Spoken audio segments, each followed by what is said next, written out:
उठो उठो, आराम से उठो। ये बड़ा सा चट्टान है, फंस गए।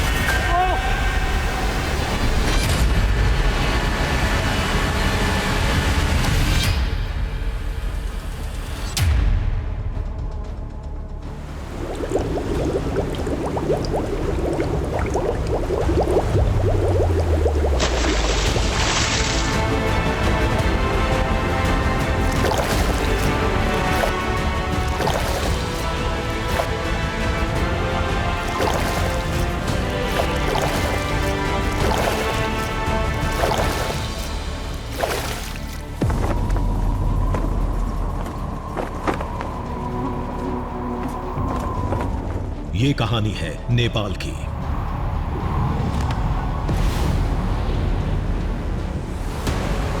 नेपाल में बहने वाली काली गंडकी नदी की। नदी में मिलने वाली अलौकिक शिला की और शिला में बसने वाले भगवान विष्णु के अवतार की।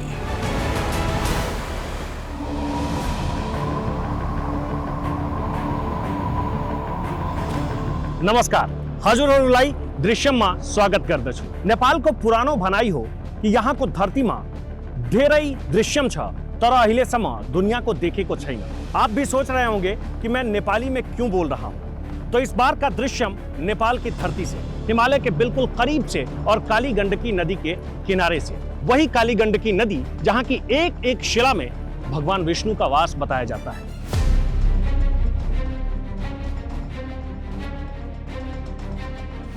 जैसे शिव का शिवलिंग, वैसे विष्णु का शालिग्राम।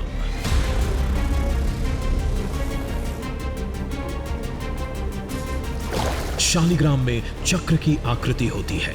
मान्यता के मुताबिक वो चक्र सृष्टि के पालनहार भगवान विष्णु का प्रतीक है।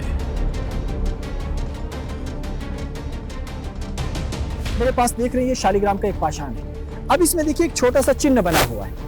तो प्रत्येक शालिग्राम में अलग अलग तरह के चिन्ह होंगे।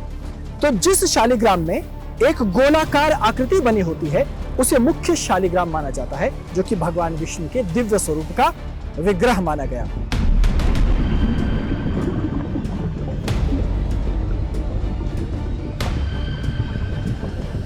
जैसे नर्मदा नदी का हर कंकड़ शंकर है, ठीक वैसे ही काली गंडकी नदी का हर पत्थर शालिग्राम है।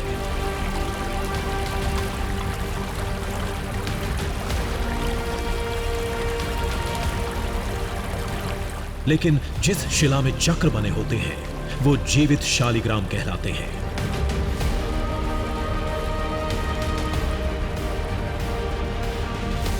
मान्यता के मुताबिक उस शिला में नारायण होते हैं।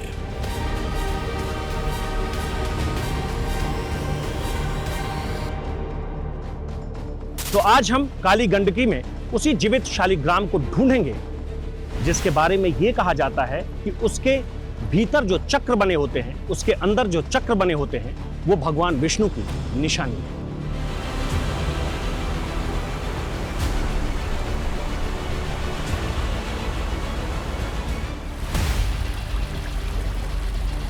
ये खोज कहां से शुरू होगी, कहां तक जाएगी, कुछ पता नहीं था। बस एक बात जानते थे जो हमारे लिए सबसे अहम थी। नेपाल का शालिग्राम सर्किट बेनी के गलेश्वर महादेव मंदिर से मुक्तिनाथ के बीच फैला है। इसे मुक्तिनाथ क्षेत्र कहते हैं, जहां बहने वाली काली गंडकी नदी में शालिग्राम मिलने का दावा किया जाता है।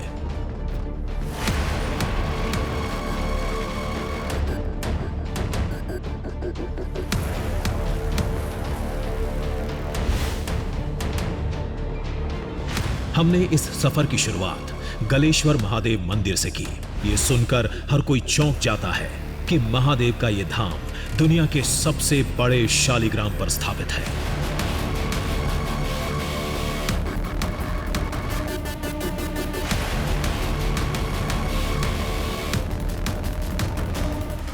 ये शिला 9 एकड़ में फैली है।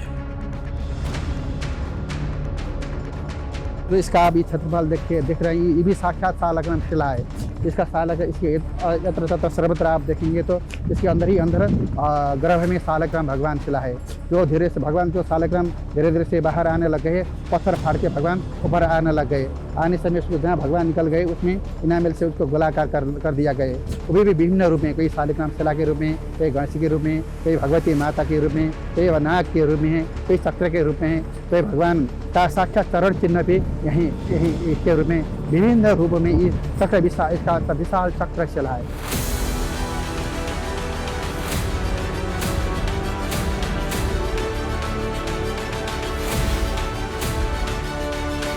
शिला पर कई आकृतियां उभरी हैं जिसे लोग दैवीय मानते हैं।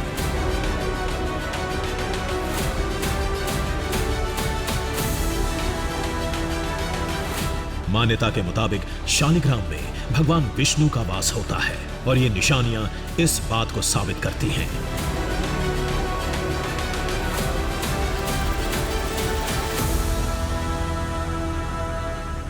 इसे शालिग्राम का शुभ रूप बताया गया है और इसे बाकायदा चिन्हित किया गया है। चिन्हित इसलिए कि जब लोग इस चक्रशिला के ऊपर आएं तो उनका पैर न पड़ जाए, इसीलिए इसे ऐसे चिन्हित कर दिया गया है। इसे भगवान विष्णु का रूप बताया गया है, ठीक वैसे ही इसे भगवान गणेश का रूप बताया गया है। ऐसा कहा जाता है कि जब आप इसे थोड़ा सा दूर से देखेंगे तो आपको ये भगवान गणेश की तरह दिखेंगे।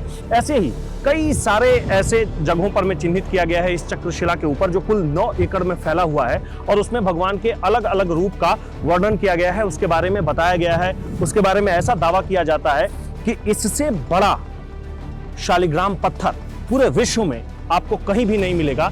ये सिर्फ गंडकी नदी के किनारे ही रखा गया है।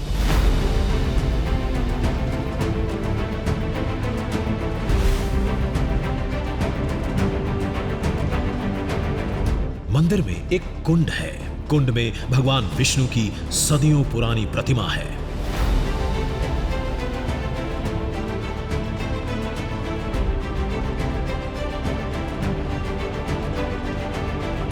दावे के मुताबिक ये मूर्ति इसी शिला से निकली है।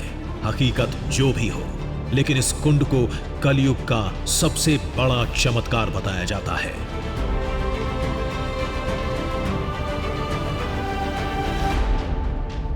इस कुंड को लेकर ऐसी मान्यता है कि जब पृथ्वी पर पानी नहीं था तो भगवान विष्णु ने अपना अवतार बदला और अवतार बदलने के बाद यहीं से वो पानी लेकर आए थे। उसके बाद से इस कुंड में कभी भी पानी नहीं सूखता है। मान्यता ये भी है कि किसी भी महीने में यहां आपको ऐसे ही पानी देखने को मिलेगा।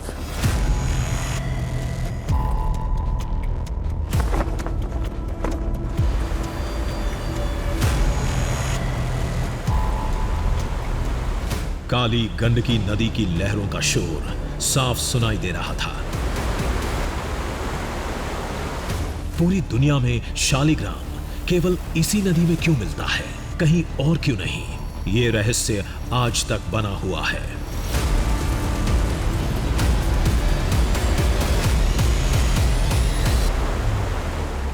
जो नदी जो नीचे बह रही है, जो नदी जो शालिग्राम भगवान है, जो यहाँ की हर एक शिला जो है शालिग्राम तुल्य है। जो शालिग्राम तुल्य है, शालिग्राम भगवान तो काले काले से होते हैं, उसका चक्राकार होता है। चक्राकार जो गोले गोले से होते सिकने से उसको शालिग्राम भगवान कहा जाता है।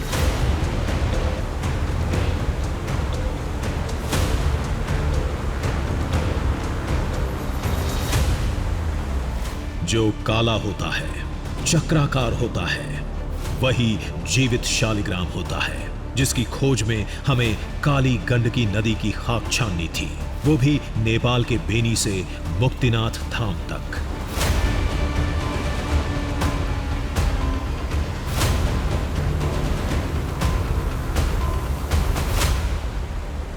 काली गंडकी नदी के किनारे जो ऊंचे ऊंचे पहाड़ हैं, इन पहाड़ों की गोद में जो गांव बसे हैं, उन गांवों को जोड़ने के लिए ऐसे ही पुल बनाए गए हैं। और इसके ठीक नीचे जो काली गंडकी नदी बह रही है, वो चाहे मेरे दाईं तरफ हो या फिर मेरे बाईं तरफ हो, कहते हैं कि अभी भी इन नदी के किनारे जीवित शालिग्राम मिलते हैं और लोग कई बार इसकी तलाश में भी आते हैं। लेकिन अभी जो मैं देख रहा हूँ वो ये कि पानी का शोर बहुत ज़्यादा है। ऐसे में नीचे जाकर जीवित शालिग्राम की खोज अपने आप में एक चुनौती है।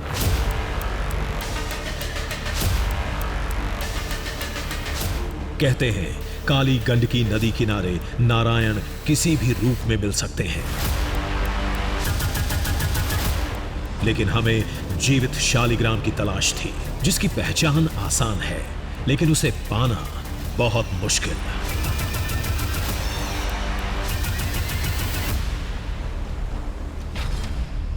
जीवित शालिग्राम के बीच में चक्रनुमा आकृति बनी होती है।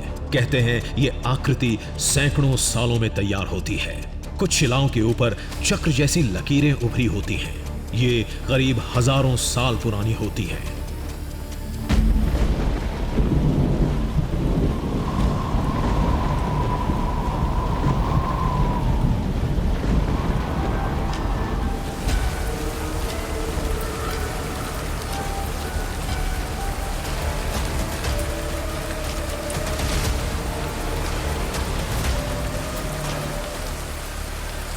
इस बारिश से बचने के लिए मुझे कहीं छुपना पड़ेगा। मैं सामने एक पहाड़ देख रहा हूँ। ऐसा लग रहा है कि मैं वहाँ पहुँचकर खुद को बारिश से बचा सकता हूँ। तो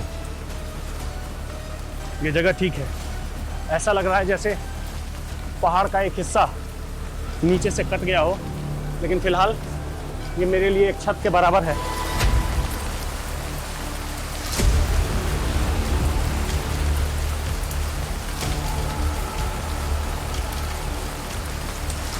ये सफर वैसे ही मुश्किलों से भरा था।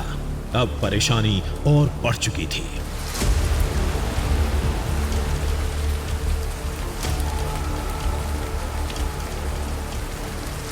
इन गीली चट्टानों पर चलना आसान नहीं होगा। 1 घंटे बाद भी बारिश थमती नजर नहीं आई।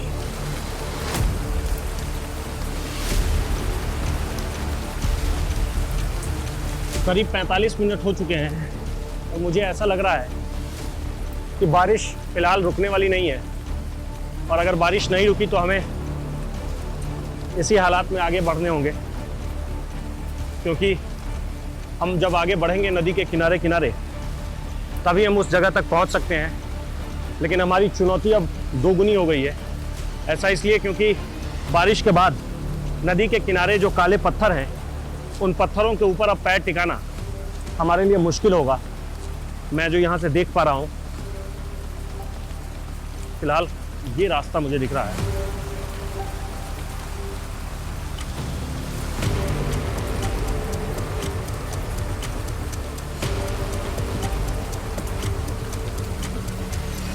आमतौर पर शालिग्राम गंडकी नदी किनारे मिल जाते हैं। फिलहाल तो बारिश की वजह से किनारा भी साफ नहीं दिख रहा था।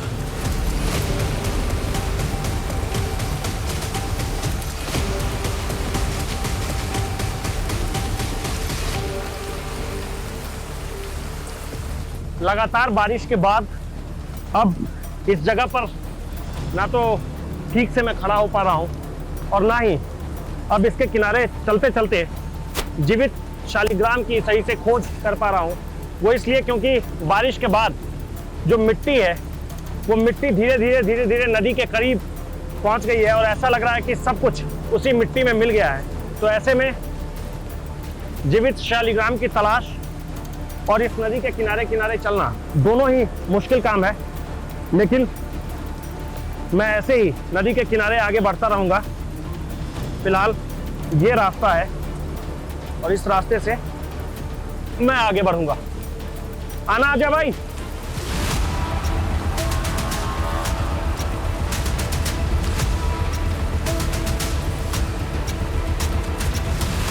गंडकी में शालिग्राम की तलाश नर्मदा में नर्मदेश्वर शिवलिंग से भी ज्यादा मुश्किल है।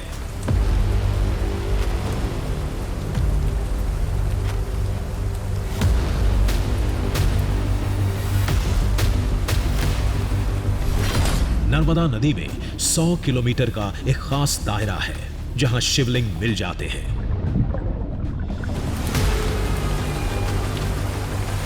लेकिन 600 किलोमीटर लंबी गंडकी नदी में शालिग्राम कहां मिलेंगे, कोई नहीं जानता।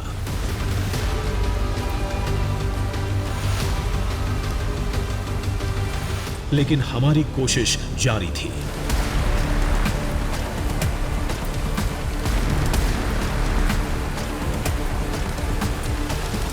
नदी से कई काले पत्थर निकाले, लेकिन इनमें से कोई भी शालिग्राम नहीं था।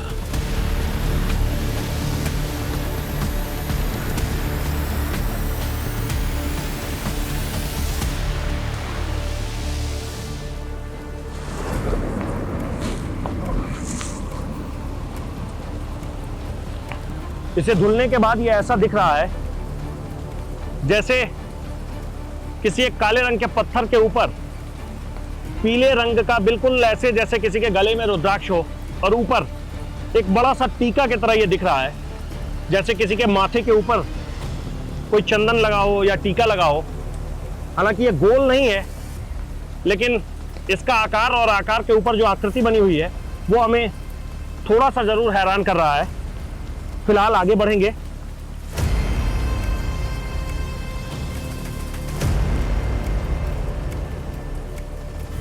जैसे हर चमकती चीज सोना नहीं होती, वैसे ही काली गंडकी में मिलने वाला हर काला पत्थर शालिग्राम नहीं होता।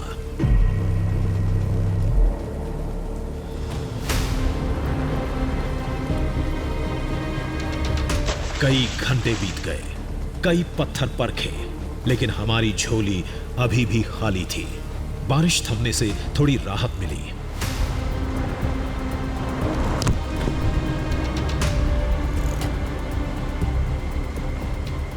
लगातार बारिश में भीगने के बाद हमें अब कुछ लकड़ियों का इंतजाम करना होगा, क्योंकि ठंड बहुत ज़्यादा है, हवा है, और ऐसे में खुद को महफूज रखने के लिए, सुरक्षित रखने के लिए हमें आग जलाना होगा ताकि हम ठंड से बच सकें।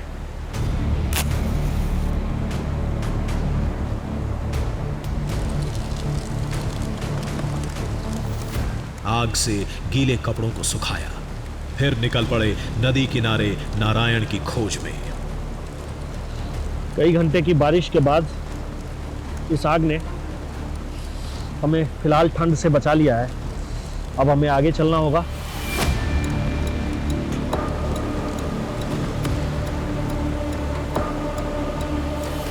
ये बात बहुत कम लोगों को पता होगी कि जिस शालिग्राम को भगवान से जोड़ा जाता है, उसका जन्म एक श्राप से हुआ था। दैत्यराज जलंधर के वध से नाराज उनकी पत्नी वृंदा ने भगवान विष्णु को पत्थर बनने का श्राप दिया था, जिसके बाद शालिग्राम शिला का जन्म हुआ। बाद में वृंदा ने श्राप वापस ले लिया। इसके बदले वृंदा को तुलसी के रूप में भगवान विष्णु के साथ रहने का वरदान मिला। कहते हैं तभी से शालिग्राम और तुलसी पूजन की परंपरा शुरू हुई।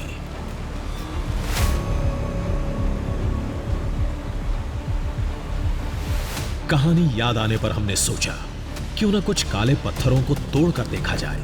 हो सकता है इनमें ही कोई एक शालिग्राम हो जिसके अंदर चक्र की आकृति होगी।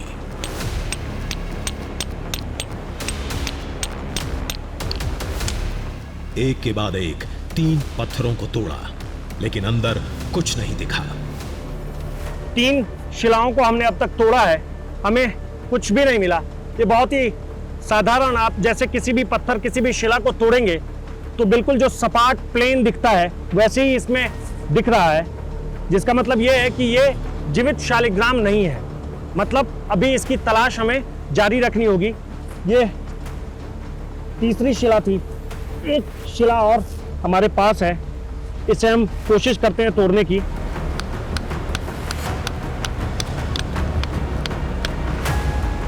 हमने एक कोशिश और की, शायद इस बार चक्र का दृश्य दिख जाए, लेकिन इस बार भी नाकाम रहे। हमें अब आगे जाना होगा, इसलिए क्योंकि जीवित शालिग्राम की तलाश जो हमने अब तक किया है उसमें पूरा नहीं हुआ। उसे पूरा करने के लिए हमें अपने साथ जो मेरे हथियार हैं, इसके साथ ही हमें अब आगे बढ़ना होगा। इन शिलाओं को अब मैं यहीं छोड़ देता हूं।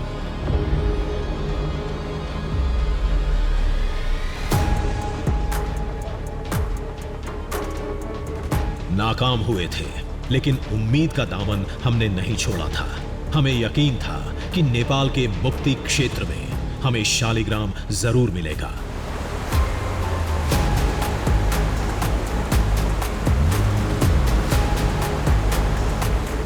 जिसके एक छोर पर गलेश्वर मंदिर है, यानी विश्व का सबसे बड़ा शालिग्राम।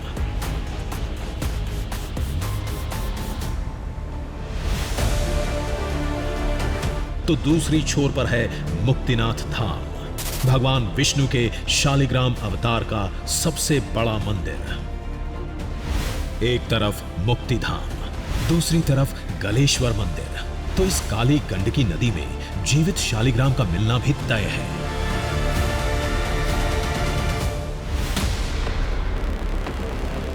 थोड़ा वक्त लगेगा, लेकिन सफलता जरूर मिलेगी।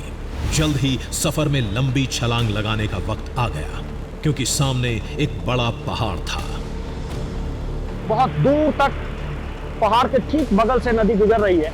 ऐसे में हमें आगे जाने के लिए दूसरी ओर जाना होगा। फिलहाल मुझे यहाँ आने के बाद ये पता लग गया कि हमें अब छोर बदलना होगा, दूसरी ओर जाना होगा और उसके बाद हम आगे बढ़ेंगे।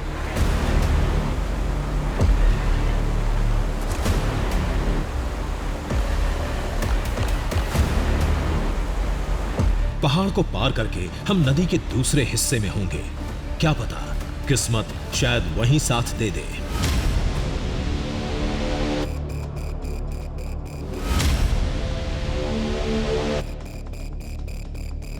हमें इस पहाड़ को पार करना होगा। आप ये ऊबड़ खाबड़ रास्ते कहें या ऐसे एक चट्टान के ऊपर जो दूसरा चट्टान रखा हुआ है, इसी से पार करना होगा और फिर हम नदी के उस हिस्से में पहुंच जाएंगे।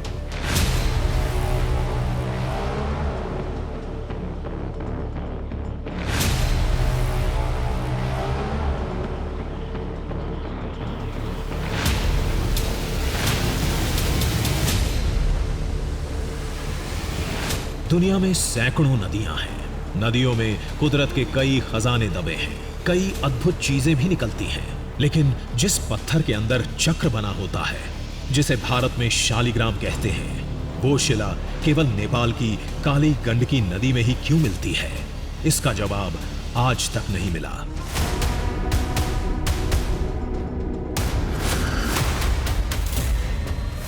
शायद आज हम जवाब के करीब पहुंच सके।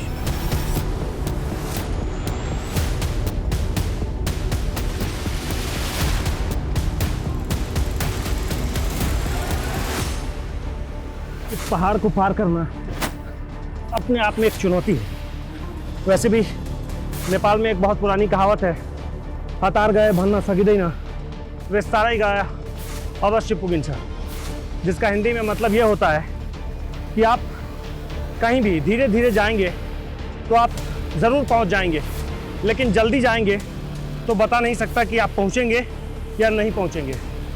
फिलहाल मैं जहां खड़ा हूं, यहाँ से मुझे बहुत आहिस्ते आहिस्ते निकलना होगा, बहुत धीरे धीरे, क्योंकि यहाँ से निकलने में परेशानी इसलिए है क्योंकि यहाँ पैर रखने की जगह बिल्कुल नहीं है।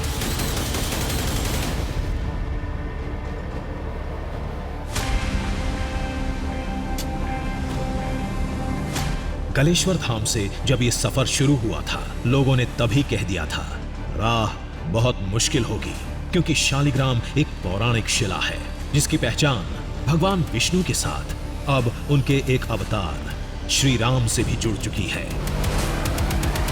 अयोध्या में श्री राम और मां सीता की प्रतिमा के लिए जो 2 विशाल शालिग्राम पहुंचाए गए थे, वो नेपाल की काली गंडकी नदी से ही निकाले गए थे। इधर से जो बड़े बड़े 2 शिला ले जाए गए, वो काली गंडकी, हम उसको कृष्णा नदी भी बोलते हैं, उसके नज़दीक से, उसके वही बैंक से वो 2 बड़ा 2 पत्थर ले जाया गया। वो हमारा विश्व में एक ही नदी है जिसमें वो शालिग्राम मिलता है। इधर से हमारा पवित्र भूमि से लेकर ले जाने के बाद अगर उधर वो हमारा अपना दामाद जैसा वो भगवान की अगर मूर्ति बन जाए तो हम नेपाली के लिए बहुत गौरव की बात है।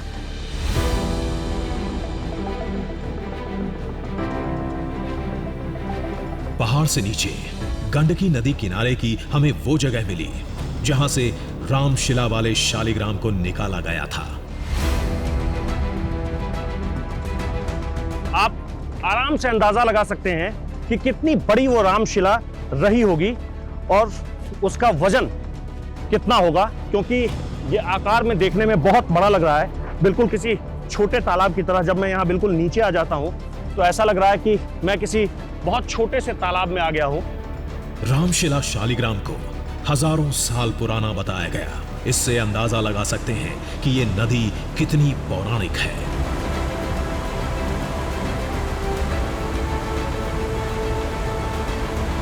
ये दूसरी जगह है जिस जगह से शिला उठाई गई है। काली गंडकी नदी के किनारे से 2 शिलाएं अयोध्या भेजी गई है और एक जगह जो है वो ये जगह है और इसका आकार भी विशालकाय आकार देखकर आप अंदाजा लगा सकते हैं कि शिला कितनी बड़ी रही होगी।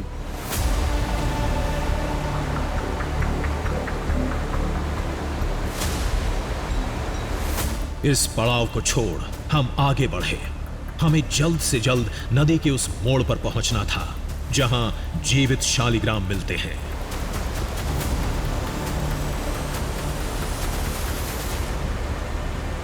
कि भगवान शालिग्राम, भगवान विष्णु का जो रूप है, जब आप उसे तोड़ कर देखेंगे तो उसमें चक्र बने होते हैं, उसे जीवित शालिग्राम कहते हैं और वो बहुत आसानी से नहीं मिलता है। यहाँ है बहुत, यहाँ करोड़ों की संख्या में है, लेकिन वो मिलता बहुत कम है।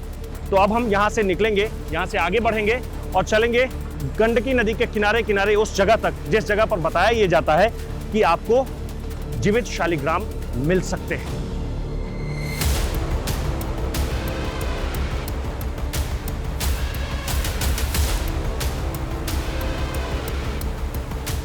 घंटों चलने के बाद समझ में आया, ऐसे तो कुछ पता नहीं चलने वाला। कोई तो ऐसा चाहिए जो नदी की धारा में हमें रास्ता दिखा सके।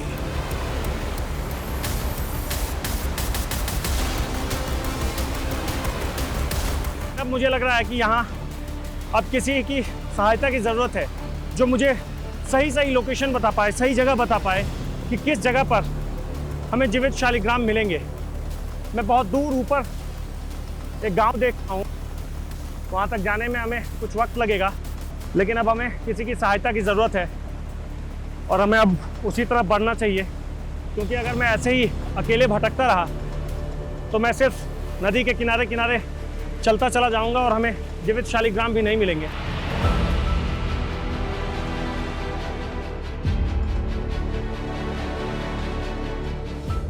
हजूर नमस्कार। जी नमस्कार।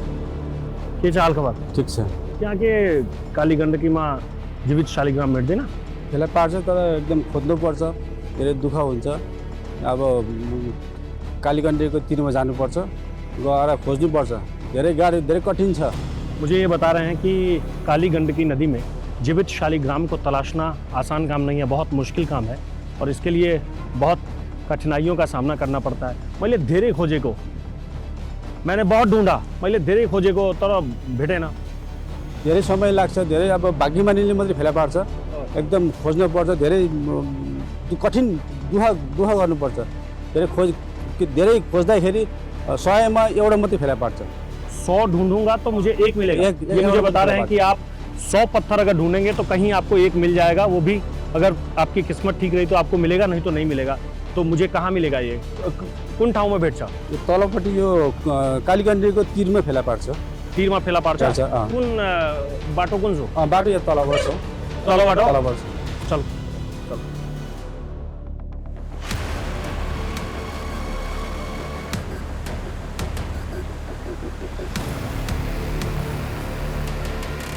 बेनी के एक छोटे से गांव में रहने वाले सबीर हमारे साथ थे, लेकिन हम जानते थे तेज धार वाली नदी में एक शिला को खोजना इतना आसान नहीं होगा, लेकिन हम डटे रहे।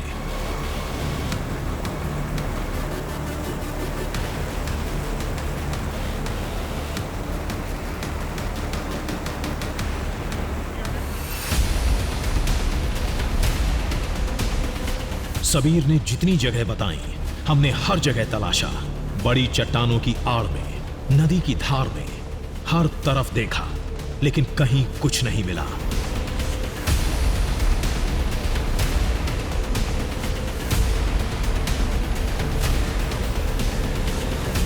रंग रूप से कुछ पत्थर शालिग्राम लगते, लेकिन किसी के अंदर चक्र वाली आकृति नहीं दिखी। नदी के किनारे जो हमें ऐसे कई छोटे छोटे पत्थर मिले हैं जो जिसे शिला कहते हैं, हम इसे तोड़ने की कोशिश करते हैं। मैंने इसे तोड़ कर देखा, ये बहुत ही जैसे बाकी पत्थरों में आपको दिखता है तोड़ने के बाद, ये बिल्कुल वैसे ही है। इसके भीतर कोई भी ना तो आकृति है ना कोई चक्र मुझे दिख रहा है। वैसे कहते हैं कि जो जीवित शालिग्राम होते हैं उनके भीतर विष्णु चक्र होते हैं जब आप उसे तोड़ते हैं तो, लेकिन इसमें ऐसा कुछ भी नहीं है। चेहरे पर नाकामी की हताशा झलकने लगी थी। फिर सबीर की एक बात ने हमें पूरी तरह से नाउम्मीद कर दिया।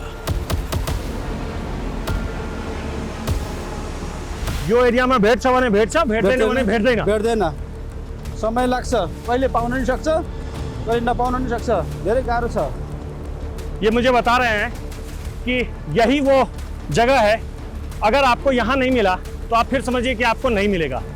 और पानी बहुत ठंडा है, ये मुझे पहले ही बता रहे हैं कि धेरै चीसो छा, मतलब बहुत ठंडा है। ये पानी हिमालय से चला रहा है और इसमें जाना अपने आप में खुद को मौत से लड़ने के बराबर है, क्योंकि पानी बहुत ज़्यादा ठंडा है। और इसी इलाके में ये कह रहे हैं कि इसी तेज बहाव में आपको नदी में जाना होगा और यहीं आपको वो जीवित शालिग्राम मिलेगा। अगर आपकी किस्मत अच्छी रही तो यहीं मिलेगा, नहीं तो नहीं मिलेगा।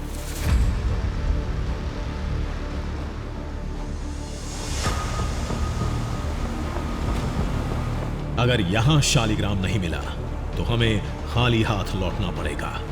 ये अंतिम दांव था, लेकिन नदी की धार बहुत तेज थी, पानी भी ठंडा था, लेकिन नदी में उतरने के सिवाय कोई रास्ता नहीं था।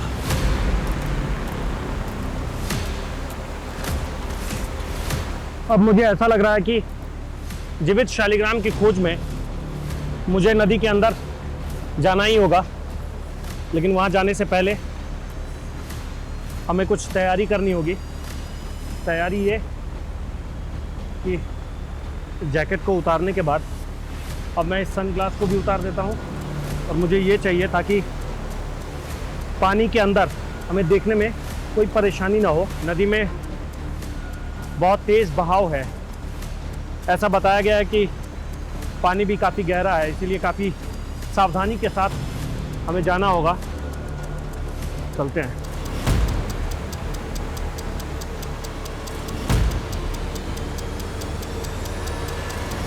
जैसे ही पहला कदम रखा, गहराई का अंदाजा लग गया। बहुत संभल कर जाना होगा।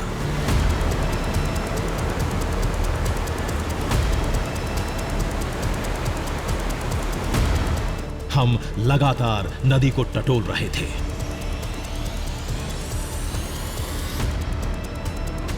थोड़ा और आगे बढ़े, कुछ नहीं मिला। थोड़ा और गए, पानी में हाथ डाला, और जब हाथ बाहर निकला तो हमारी मुट्ठी में एक शालिग्राम था।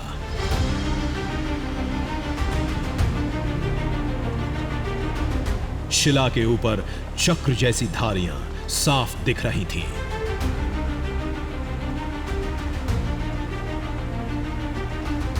ये एक अद्भुत पल था। जिस जीवित शालिग्राम को भगवान विष्णु का रूप बताया जाता है, वो काली गंडकी से निकलकर हमारे हाथों में था।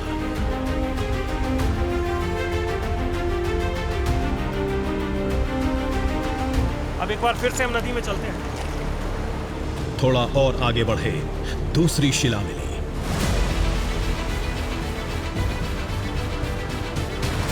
बिल्कुल वैसी ही जीवित शालिग्राम।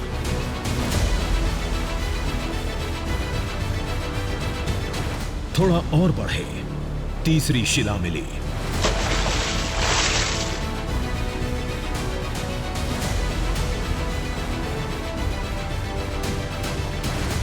कुछ कदम आगे गए तो चौथी। कामयाबी लगातार हमारे हाथ चूम रही थी।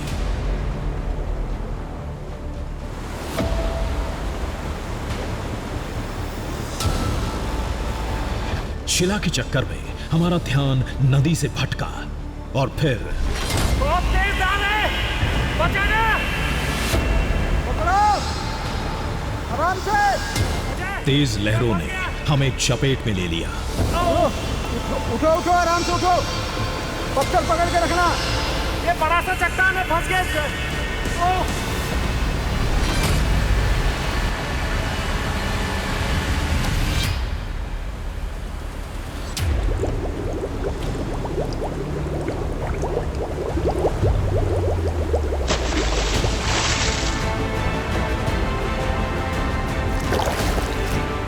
लहरों को चीरकर जब हम बाहर निकले तो हाथ में अब तक का सबसे बड़ा शालिग्राम था।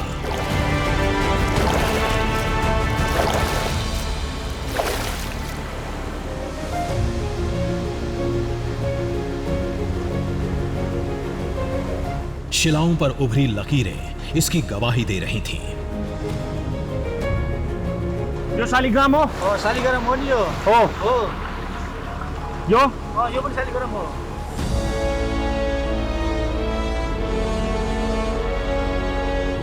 सबीर ने बताया शिलाओं के ऊपर धारियां हैं, मतलब ये हजारों साल पुरानी है।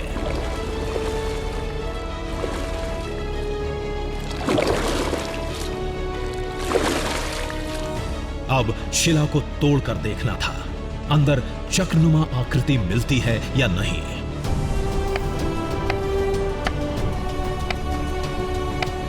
फिर हम खुशी से चहक उठे।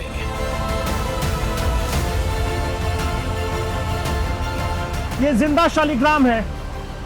इसके अंदर ऐसे ही विष्णु चक्र बने हुए हैं और हम इसी के लिए पिछले कई घंटों से नदी के किनारे और नदी में इसकी तलाश कर रहे थे। ये दृश्यम हमें मिल गया। यही है जिंदा शालिग्राम। अंदर चक्र बना था जिसे भगवान विष्णु का प्रतीक बताया जाता है। इसी निशान के आधार पर दावा किया जाता है कि शालिग्राम में भगवान विष्णु वास करते हैं।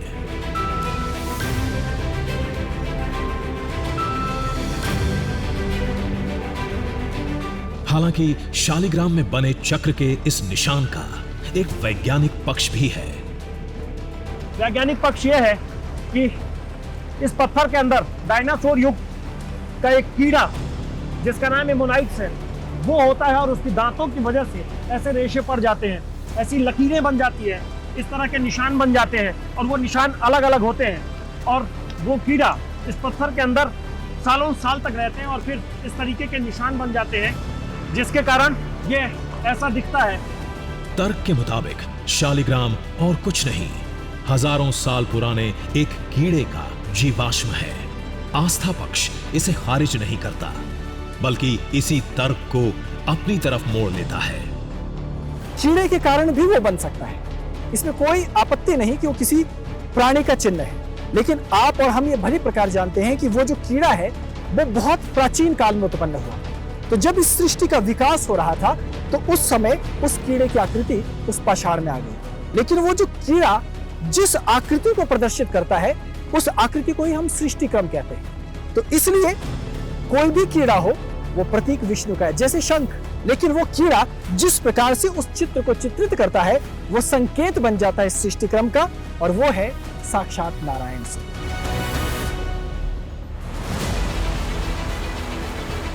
पक्ष और विपक्ष अपनी जगह है और आस्था इन सबसे अलग, और आस्था यही कहती है कि शालिग्राम हजारों साल पुरानी एक शिला है जिसमें भगवान विष्णु का वास है, जिसका साक्ष्य है शिला के अंदर बने विष्णु चक्र का ये निशान।